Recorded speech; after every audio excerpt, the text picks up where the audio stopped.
Alright. So I'm so sorry, team yata tinawag ko sa inyo instead of class. Alright. So mahirap mag-shift from work to academe. Alright. So here, this is the part 3 of our risk assessment and management. So the last time, the previous two meetings that we had, na-discuss natin yung um, risk assessment. What is risk? What is risk assessment? And what are the steps in risk assessing risk? So napag-aralan din natin dito yung definition ng risk assessment, ano ba yung mga steps in assessing risk, kung saan napag-aralan natin yung identifying the risk and then measurement of the risk. So these are the examples or normal risks that we can encounter in the conduct of an operational audit. So ayan po yun. And then, napag-aralan din natin the last time on how to measure the risk. However, natigil lang po ata tayo dito no, sa number 1. Tama po ba, class? Dito lang tayo natigil. Yes, sir. Alright. Yes po. Okay, so let me continue here. So the second step in measuring the assessed risk is to measure the control effectiveness. So ano daw yung control effectiveness? Ano yung tinutukoy dito? Measure the control effectiveness. What is control effectiveness? Anyone from the class, ano kaya yung control effectiveness? If you can, yes, Erica. Yes, Yung Erica. control effectiveness po yung total effectiveness ng lahat ng controls kung nasusunod po ba siya sa mga particular risk na designated. Yes, no? So tama si Erica. Yun yung lahat ng controls. So ano yung controls na tinutukoy ni Erica doon? Yun yung complete set of internal controls. So meron tayong tinatawag na internal controls, di ba? Yan. So internal controls. Yan. So nilalagay ko dyan ha, internal controls. Pasensya na, medyo mabagal lang. Yan, internal control. So yung internal control na to, siya yung kayang mag-reduce ng controllable risk. Kaya siya tinawag na internal control kasi kaya niyang pababain, bawasin, o kaya mawala ang controllable risk. So lahat ng risk na kayang i-mitigate or i-subside or i-suppress ng internal control, ang tawag doon controllable risk. So one way to measure the assessed risk, particularly this controllable risk, is to measure the control effectiveness, di ba? Kung effective ba talaga ang internal control or hindi. Kapag effective ang internal control, masaya tayo or malungkot? Anyone from the class? Kapag effective ang internal control, masaya or malungkot? Masaya po. Masaya po. Diba? That's correct. Kapag kapag maganda ang internal control, so all of us bilang internal auditor ay masaya. Ibig sabihin, someone out there in the organization is helping us, 'di ba? Someone out there or a group or sets of policies and controls out there is being set in place para matulungan tayo mga auditor na makontrol yung risk. Pero kapag hindi maganda ang internal control, masaya ba kayo or malungkot? Malungkot po. Malungkot, 'di ba? So malungkot tayo bilang internal auditor. Minsan pa nga kapag hindi talaga maganda ang internal control, sobrang pangat ng internal control, nagagalit na tayo bilang internal auditor. Kasi ano sasabihin natin? Bakit pa kayo naglalagay ng internal control kung hindi naman siya effective? Wala rin siyang kwenta. So, yun yung purpose ng internal control para makontrol yung mga bagay-bagay, di ba? Para ma-prevent yung mga risk, ma-prevent yung errors, fraud, 'di ba? And non-compliance. 'Di ba may compliance risk tayo. So para ma-prevent din yung non-compliance with existing laws, rules, and regulations. So ito, one way natin is to check how effective an internal control is. So syempre, tayo bilang internal auditor, by checking or measuring the control effectiveness, we have to check the potential effectiveness of a control activity. How can we check the potential effectiveness of a control activity? Ano ba yung control activity? Doon muna tayo sa control activity. Actually, dapat next meeting na natin to pag-aaralan yung control activity. But for the purpose of class discussion here, ano yung control activity? So anyone from the class, what is a control activity? What is a control activity? Anyone from the class? Meron po ba? Ano yung control activity? Yes, Erica. Yes, Erica. Yes, sige pa. Erica muna. Ito po yung mga activity na tumutulong para po makasigurado na yung mga control po na inauthorize ng management to minimize the risk nasusunod po. Yes, that's correct, no? So I think Leila is also raising her hand. So ano kaya yung definition naman or interpretation naman ni Leila regarding control activity? Parang yung control activities po, siguro from the word itself, control, siya po yung nagmamanage ng activities within the organization. For example po, yung mga policies, yung mga procedures po or mga mechanisms na kailangan pong sundin ng isang organization para po makapag-function sila ng maayos at ma-reduce po yung risk. Yes, no? So that's correct also. So tama ang sinabi, pareho ni Erica and ni Leila. Kasi ang control activity, these are set of activities happening in an internal control. So itong internal control pala na to, ayan, so binilugan ko siya, meron siyang tinatawag na control activities. So yung control activities kasi na yon, depende yon. Ano ba yung kinokontrol nila? Ano ba yung purpose ng pag-control? Diba? So maraming kasing klase ng pag-control. Hindi lang iisa lang yon. Diba? Ayan. Control activities. Ayan. So sinusulat ko dyan, no? Control activities. Ayan. Okay, mabagal.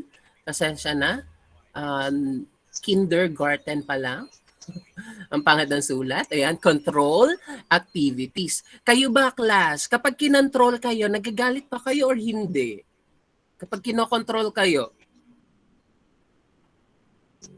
nagagalit po ba kayo or hindi? Sir, depende po eh. Depende. Depende. Ang galing, no? Depende. So, depende kung mahigpit ba ang control or maluwag ang pagkakakontrol. Tama po ba?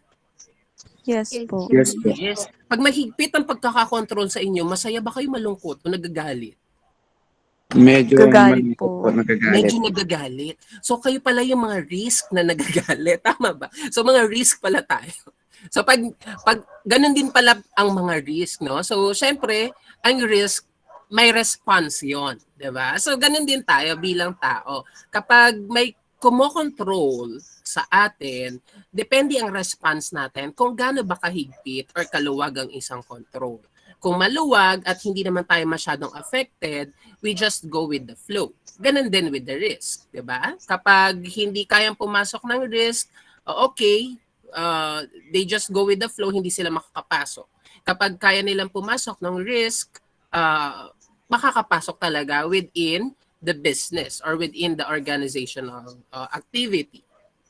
Kapag sobrang higpit naman ng control, meron tayong tinatawag na risk response, 'di ba? Kasi ano yung response ng risk or ng set of people regarding control? So, itong mga control na to, meron silang tinatawag na control activities. So, yung control activities na yon, depende kung ano yung purpose ng pag-control. ang purpose ba ng pag-control ay para mapigilan, 'di ba? Mapigilan ang isang risk, 'di ba? Maraming klase kasi ng risk. So, mapigilan ang isang risk. Ano ba yung purpose ng control? Para ma-detect ba ang isang risk? Ano ba ang purpose niya? Para ba ma-address properly yung risk?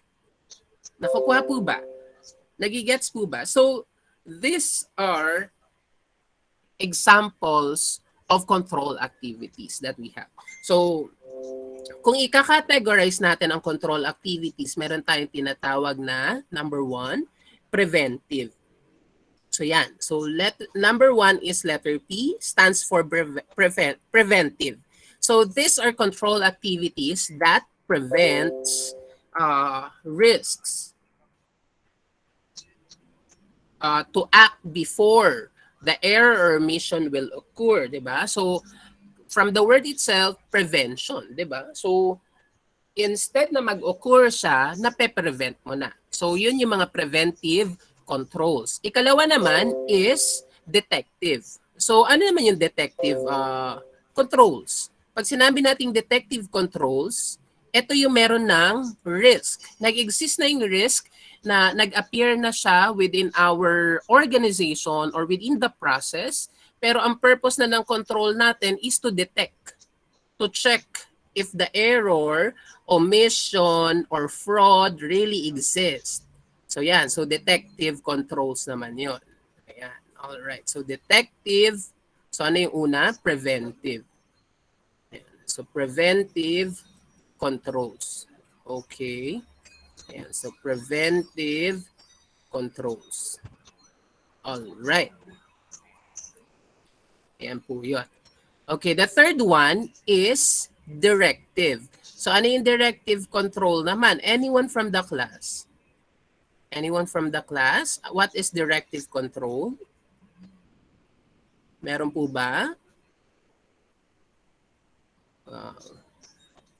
Meron po bang kaya mag-discuss or magpaliwanag? What is directive? Siyempre, preventive, prevent. Detective, detect. Ano man yung directive control? What is directive control?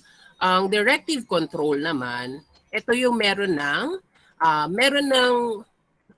risk. There is a risk already happening or already penetrating the business activities, business functions, business processes, or the organization itself. Yung directive control, ito yung klase ng control na ano yung magiging action ng employees or ng organization regarding the risk that is penetrating the organization. So ito yung control na merong action on the part of the employee after it happens. So yun yung directive. Yung detective naman, ito yung hinahanap. Nasaan yung risk? Nasaan nag-umpisa? Saan nag-occur siya first? Nasaan na yung risk ngayon? Gano'n nakalaki yung impact? Yun naman yung detective. Yung preventive naman, na-identify na natin yung risk, so napigilan na natin. So those are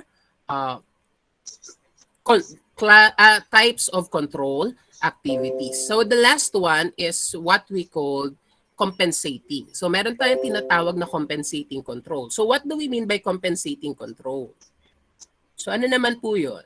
Ayan. So sinusulat ko lang What do we mean by compensating control? Anyone? So when we say compensating control, what do we mean by compensating control? Class. What do we mean by compensating control? By the way, class, meron palang break. May break ba? May break na binigay ang school. So, short break lang siya. Short academic break. So, starting at October 31 hanggang November 2. So, with this, syempre, I don't want you to do your homework during this period. So, i-extend natin yung week 3 nyo hanggang November 6. Nagigets po ba, class? So, yung deadline ng inyong week 3 assignments will be until November 6. So together na siya with week 4. So sabay na yung submission ng week 3 and week 4. Alright, so what do we mean by compensating control activities, class? So when we say compensating, di ba? These are mitigating controls. So these are being put in place when a control is not where it is expected. So for example, merong activity na hindi natin na-expect na doon nag-occur yung error, doon nag-occur yung malfunction, doon nag-occur yung risk. So, syempre, wala doong proper control for that particular process. Kasi hindi naman natin na-expect na meron doon. Diba? So, with that, meron tayong tinatawag na compensating control. Habang nandoon pa yung risk na yon, ano naman yung next process na pwede nating lagyan ng control para ma-prevent yung pag-spread ng risk na yon. For example, sabihin natin, sa machineries, diba? Sa machineries, sa mga production facilities, meron sila iba-ibang department or iba-ibang unit. Merong assembly unit, merong processing unit, merong quality assurance unit. So, sa assembly unit, wala namang problema doon sa makina nila, sa machine. And then, doon naman sa processing unit, may problema. Diba? So, sabihin natin, kay Unit 1 or Department 1, ang kaya niyang i-produce ay 10,000 units. Nakikita pa po ba, class? Can you still see my screen? Yes, Yes, po. sir. So Department 1, kay Assembly Unit, 10,000 units yung kaya niyang i-produce. Pero kay Processing Unit, ang kaya lang niya i-produce ay 5,000. So bakit 5,000 lang? Diba? May 5,000 lang kasi merong machine error. May error doon sa machine nila. So that is a capacity risk, diba? That is a production or capacity risk on the part of the company. Kasi si production unit, ang kaya lang niya i-produce ay 5,000 units. Kasi merong machine error. Diba? Unlike si assembly unit, 10,000 units ang kaya niyang tapusin. Siyempre, after niyang tapusin ni Department 1, i-transfer niya kay Department 2. So, makikita ninyo, maliit yung production. Nagkaroon ng pagbaba sa production. Nagigets po ba? Nagigets po ba, class? Can you still hear me? Yes, Can you sir. still? Yes po. Alright. So anong tawag sa klase ng production nito? Anong tawag sa problem na to? May tawag tayo diyan sa cost accounting. Process costing po. Capacity risk. Doon muna tayo sa ano. Alisin niyo muna pagka-auditor niyo. Balik tayo sa cost accounting. Anong tawag dito? Sa ano? Alam natin capacity risk ito. Pero anong tawag sa Process costing po. Yes, process costing. Pero anong tawag sa situation na ito? Sa cost accounting. May tawag diyan sa cost accounting. Ang tawag diyan starts with letter B, first word, and then letter P for the second word. So, anong tawag doon? Ang tawag doon ay anyone from the class? Meron po ba? Kaya po bang maalala pa? Di ba tapos na tayo sa cost accounting? Sir, transfer in, transfer out. Hindi po. So, yung transfer in, transfer out, yun sa inventory yon. Pag-transfer ng inventory, papasok sa one production unit to another production unit. Pero ito, yung scenario na ito, kung saan 10,000 units yung kayang i-produce ni Department 1, pag i-transfer niya kay Department 2, 5,000 units lang yung kaya niyang i-produce. So, meron siyang tinatawag na problema. Anong scenario ang tawag dito? Anong problem kaya ito? Sa audit, ang tawag natin dyan, capacity risk. Kasi meron siyang problema sa pag-produce. Diba? Because of the machine error. Pero sa cost accounting, anong tawag doon? Starts with letter B. Second word is letter P. So anong tawag doon kung naaalala? Ang tawag doon ay bottleneck production. Naalala na po ba? So bottleneck production. So ano ba itsura ng bottleneck? Ano itsura ng bottleneck? Anyone from the class? Ano itsura ng bottleneck, class? Kung titingnan nyo ang bottleneck, di ba neck ng bottle? Di ba yan? Ito, drawing ako dyan ha. Yan. Ito yung bote. Ito yung hawakan ng, ito yung leeg ng bote, di ba? Tapos yung katawan niya. Yung katawan niya malaki. Pero yung leeg niya, maliit. So that means to say, nagkakaroon ng bottleneck sa production. Ayan yun. So may bottleneck in the production dahil sa machine error na tinatawag natin. So ma-identify natin yon. Paano natin ma-identify na merong error or merong risk? Kasi yung Department 1, ilan yung kaya niyang i-produce? 10,000 units. Ayan yon. Pero kay Unit 2, ilan lang kaya niyang i-produce? 5,000 units. Bakit 5,000 units lang? Kasi merong machine error. That's why nagkakaroon doon ng bottleneck in the production. So bottleneck production ang tawag po doon. Nagigets po ba? Nakukuha po ba? Nakukuha po ba, class? Yes po. Alright. So this is an example of risk. So ngayon, syempre, ano yung control activity dito? Ano yung pwedeng maging control na ilalagay in place dito sa process para mabawasan or maalis yung bottleneck in production. So it should be preventive, di ba? Pwede bang preventive? The answer is yes. Through maintenance, proper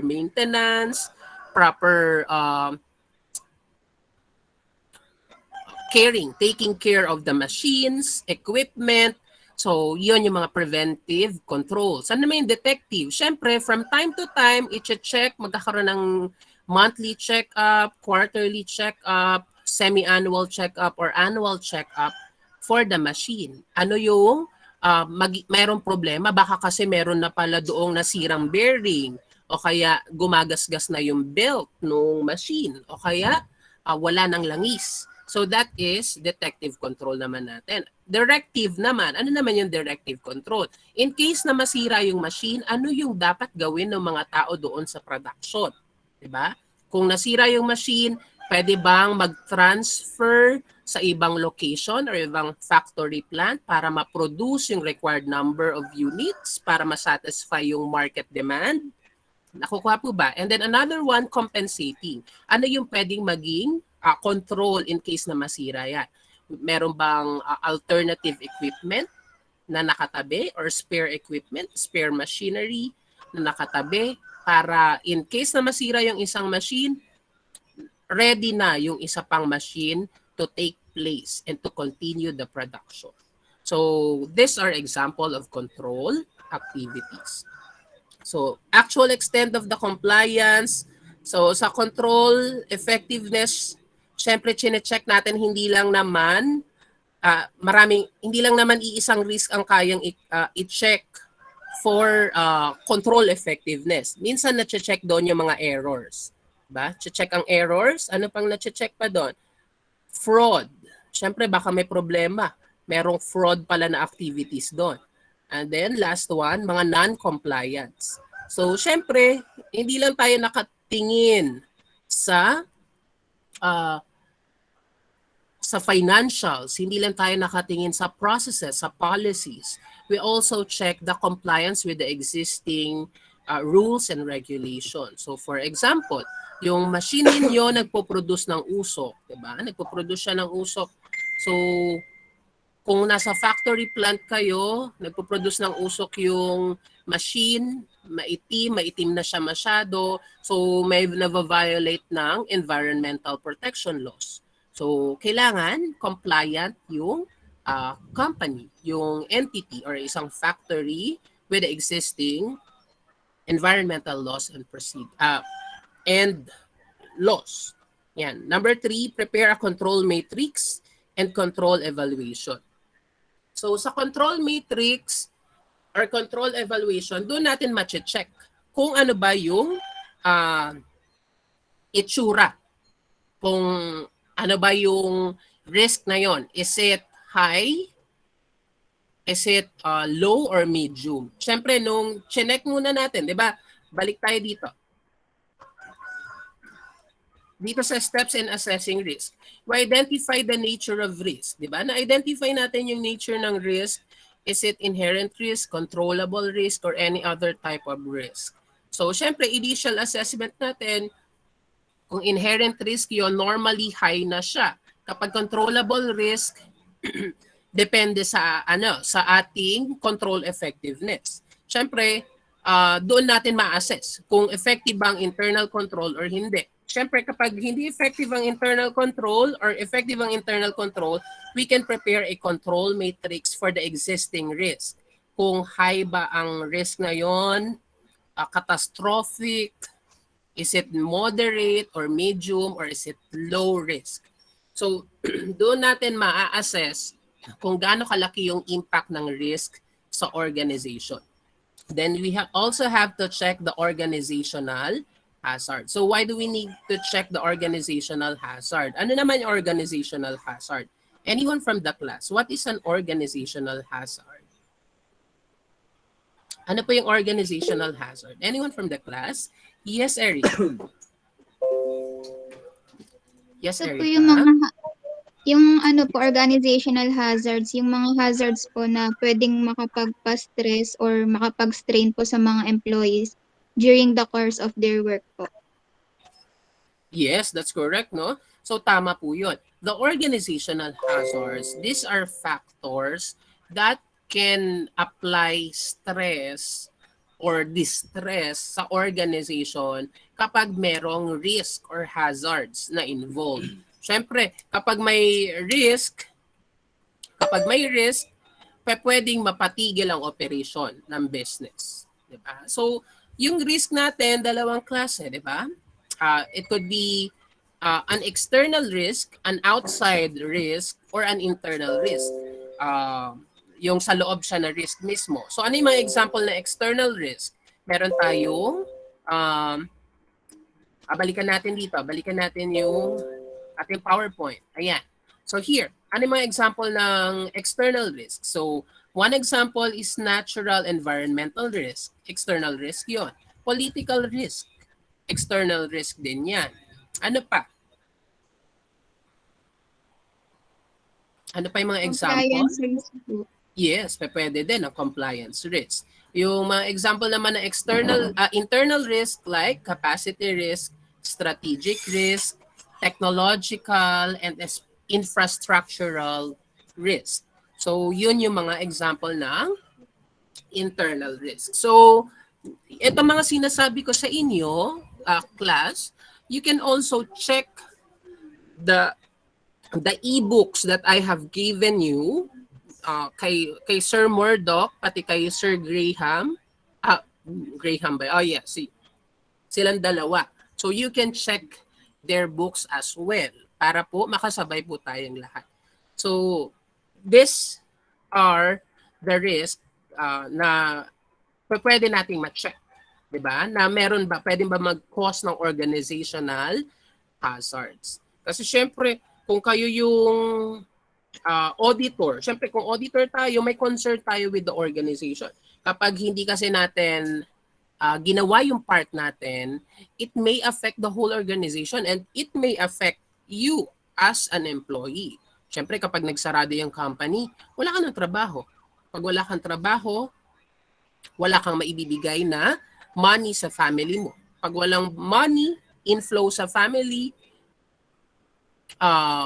less savings, less opportunity, wala pagkain, di ba? You cannot put food on the table. So, syempre tayo bilang auditor, we have our concerns with our companies na pinagtatrabahuhan natin. So, we have to check as well the organizational hazards. Check business activities and their risk implications. Ano naman to? Why do we need to check business activities and their risk implication? Bakit kaya kailangan natin i-consider yon? Bakit daw kailangan i-consider yung business activities? Tapos yung risk implication ng pag-conduct ng business activities. So, ibig sabihin pala, kapag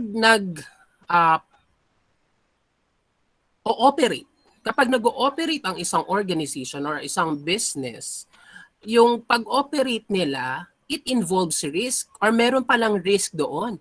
So, hindi lang pala ang risk nag-originate from the outside, 'di ba? Yung it could be an external na risk originating from the outside, or it could be an internal risk generating within the company. Pero hindi siya within the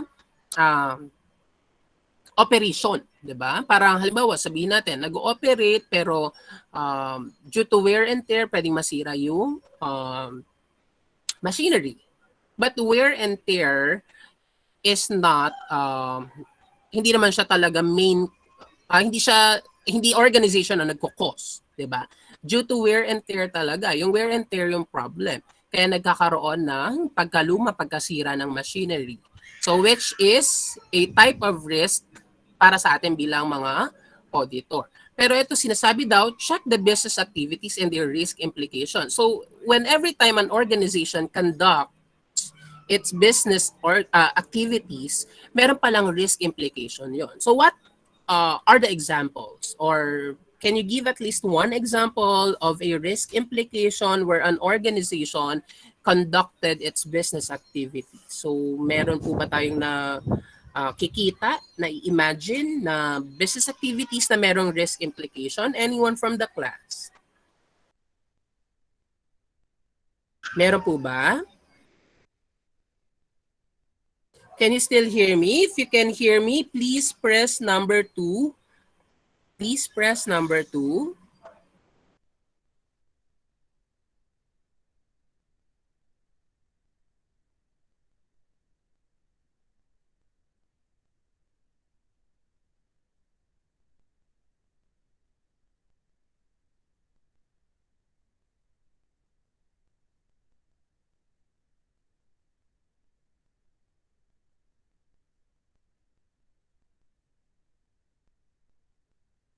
All right, no? So nakikinig pa naman. Nakikinig pa naman lahat. Baka tinatamad lang ang aking mga estudyante. So here, 'di ba? Ayan, lipat tayo ng next page. Ayan. Hindi. Dito, iburahin ko na lang yung iba. So let me erase first. Okay. Yung mga sinulat natin. Ayan. Ayan. Okay. So bura-bura muna.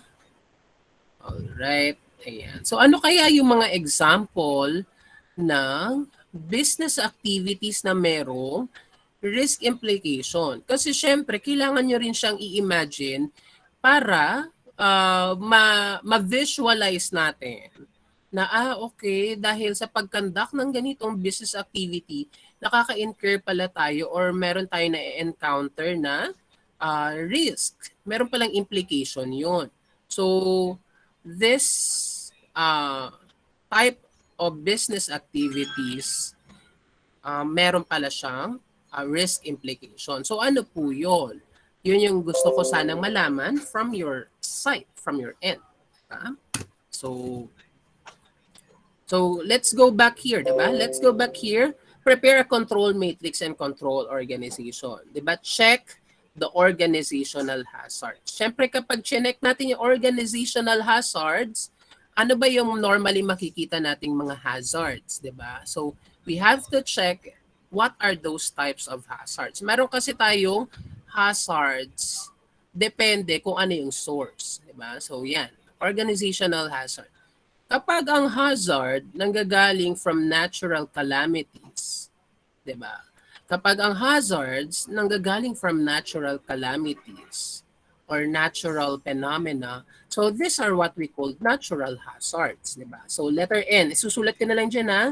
So letter N, natural hazards yun. So one example are flood, di ba? Flood, lindol, hurricane or typhoon, temperature rising or temperature dropping, pandemic, contamination. So these are what we call natural hazards.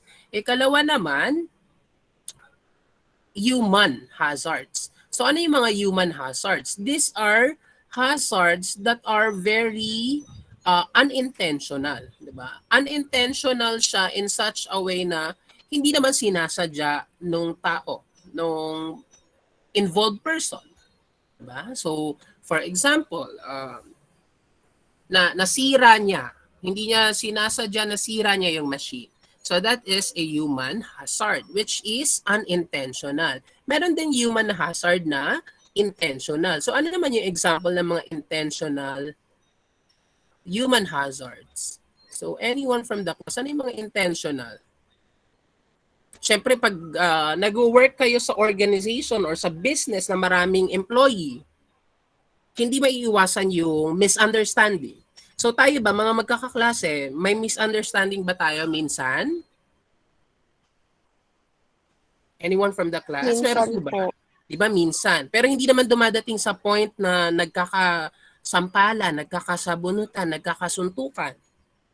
Or dumating na sa ganong point.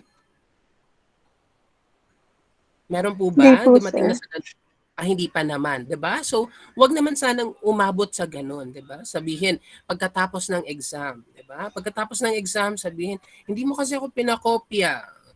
So, nag-away na sila sa labas. O kaya nagtatalo sila kung ano yung mas tamang sagot. Sabi niya letter A yan kasi fiscal period. Hindi letter B kasi hindi naman sinabing fiscal period. Binigay lang December 31, 2020 saka December 31, 2021. So, nag-away na sila. Tapos gumulong na sila doon sa corridor ng RTU. So, hindi naman dapat umabot sa ganon. Pero sa business kasi, may mga ganon. Siyempre, particularly, kung yung form ng organization kung saan lahat puro mga lalaki, like construction firm. Diba? Yung construction firm, puro mga lalaki yung nag-work dyan. Mga foreman, mga construction workers, mga engineers. So normally, dahil yung mga lalaki hindi maiiwasan, mainitin yung ulo, kapag nagkasabay sila, mainit yung ulo nila pareho, hindi talaga maiiwasan sa mga ganong uri ng companies na meron nag-aaway.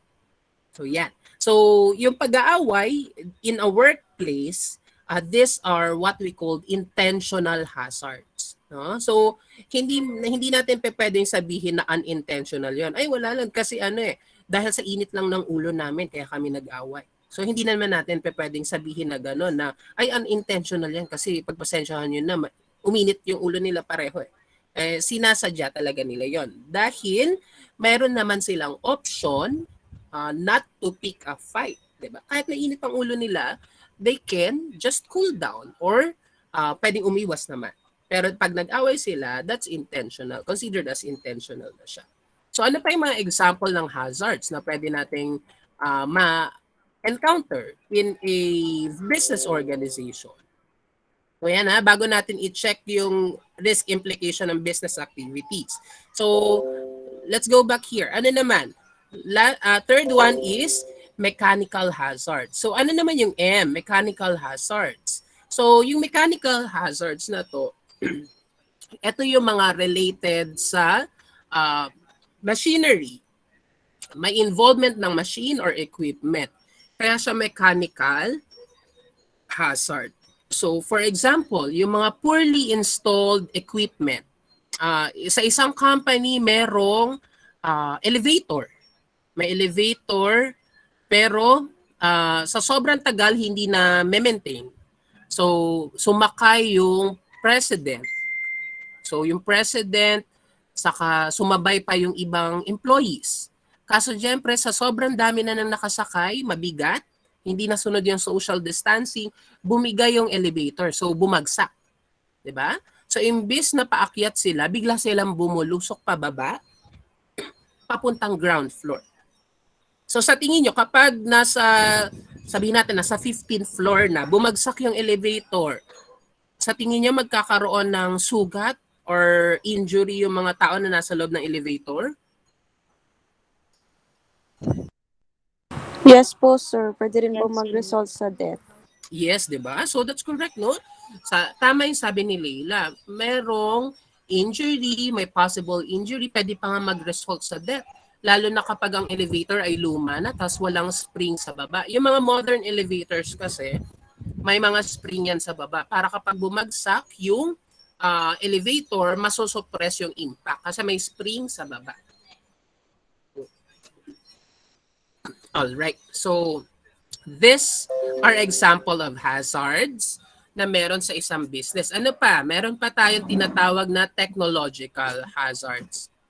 So yan. So lalagay ko dyan na technological hazards. And then, ikalima, logistical hazards. So mga logistics hazards. So pag sinabing technological hazard, so ito yung mga example.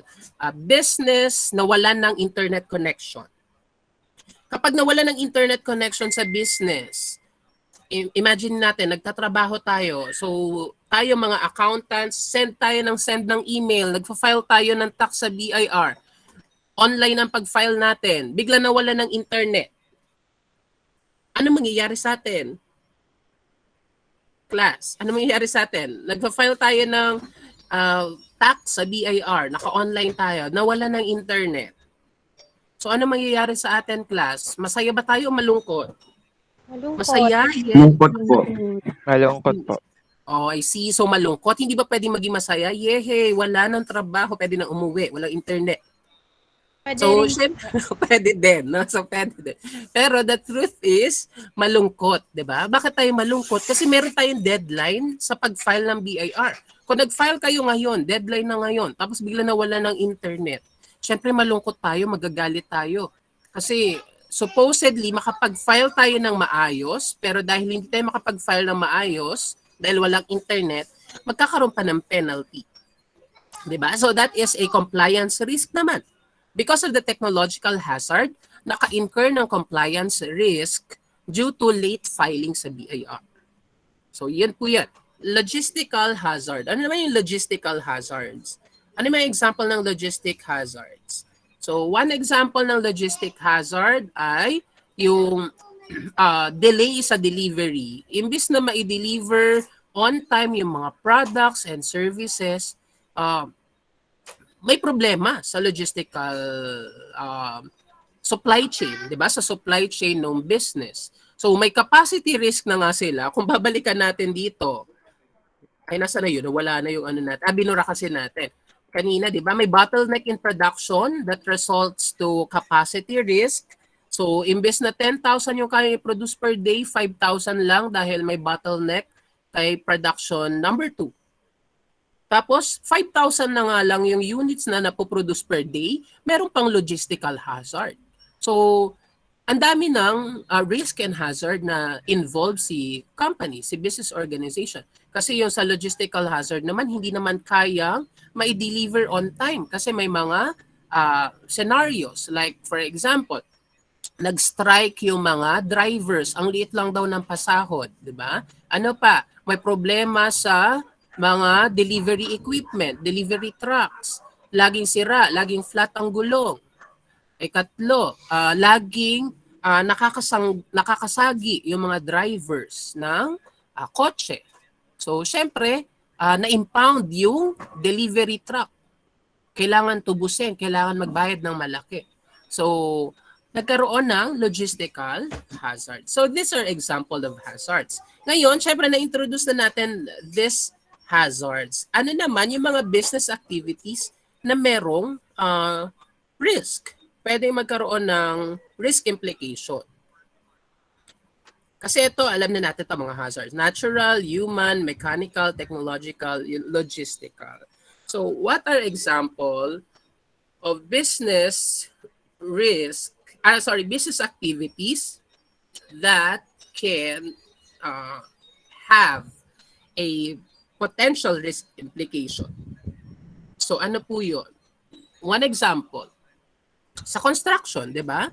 Sa construction activities ng construction firm, ano yung mga risk implication na nakikita nyo doon? Class. Kapag sa construction site, di ba, nagko-construct yung mga tao, gumagawa ng building, naglalagay ng mga bakal, ng semento. Ano yung mga risk implication na pwede nyo makita doon?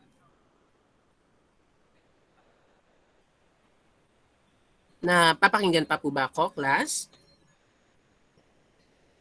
Yes, sir. Yes. Yes. Okay. Sa construction, ano yon? Construction activities, ano yung mga normally makikita niyong risk?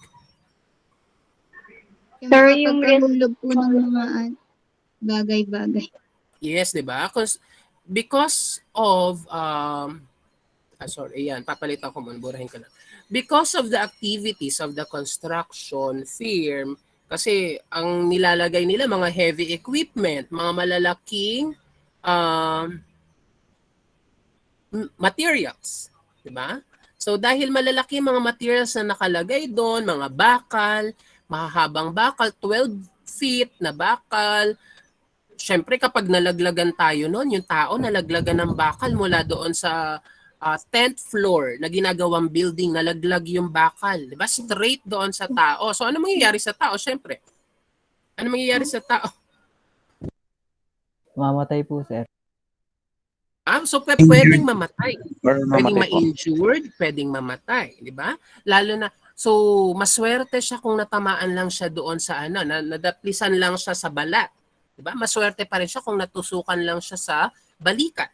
Pero paano kung tumama sa ulo, di ba? Kahit na may hard hat siya, pwede yung mabutas dahil sobrang taas ng binagsakan ng bakal.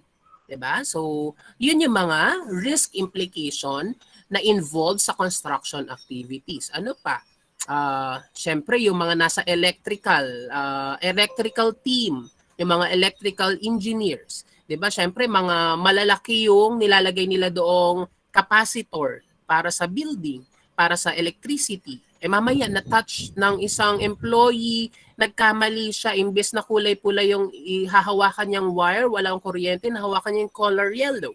So nakuryente siya ng 10,000 volts, di ba? Siyempre kapag nahawakan mo yung 10,000 volts, tostado ka agad nun. Hindi ka maluluto, tostado, well done ka na, di ba? Hindi ka lang medium rare. Diba? So, well done. So, you are well done. So, syempre, these are risk implications in the conduct of such a business activity. Sa mining companies, ano naman sa mining companies? I remember the last time, siguro way back 2011, kailan kayo nag-start first year? Kailan ba kayo nag-first year, class? 2012 po ata. 2012, nag-first year na kayo. So, 2012? 2012 ba? Hindi Ang tagal niyo naman 2013 po. At 2013 kayo nag-start mag-aral.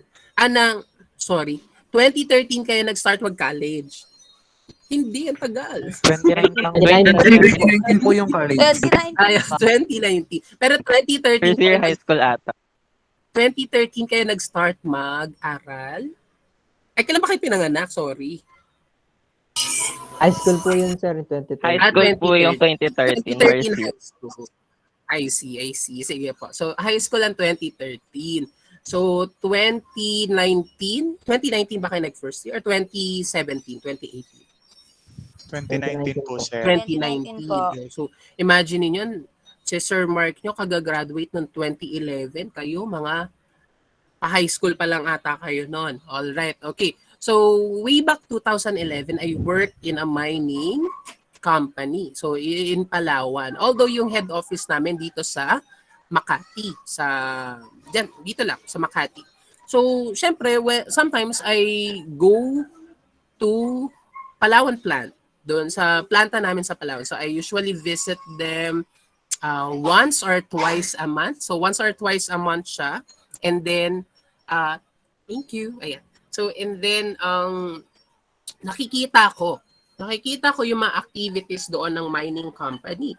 So, syempre, nakita ko yung isang bundok na maliit na bundok lang siya. Although, syempre, pwedeng tayuan ng maraming bahay.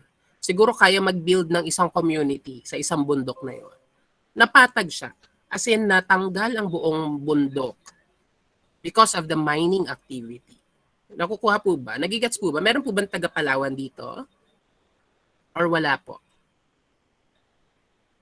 So, iyon. When I work in a mining company before, way back 2011, na witness ko kung paano natanggal ang isang bundok in less than 2 or 3 months. So, imagine that isang bundok natanggal agad, nawala, naipatag. So, syempre, ano yung risk implication nun for that activity? So, syempre, meron siyang environmental hazard. 'Di ba? Yung kapag na binuwag mo ang isang bundok, pwedeng ma-expose doon yung mga heavy metals na nasa loob ng bundok.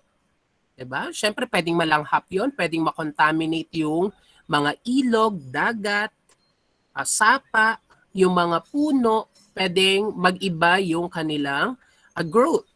Diba? So meron siyang natural and environmental impact sa pagkandak ng ganong business activity.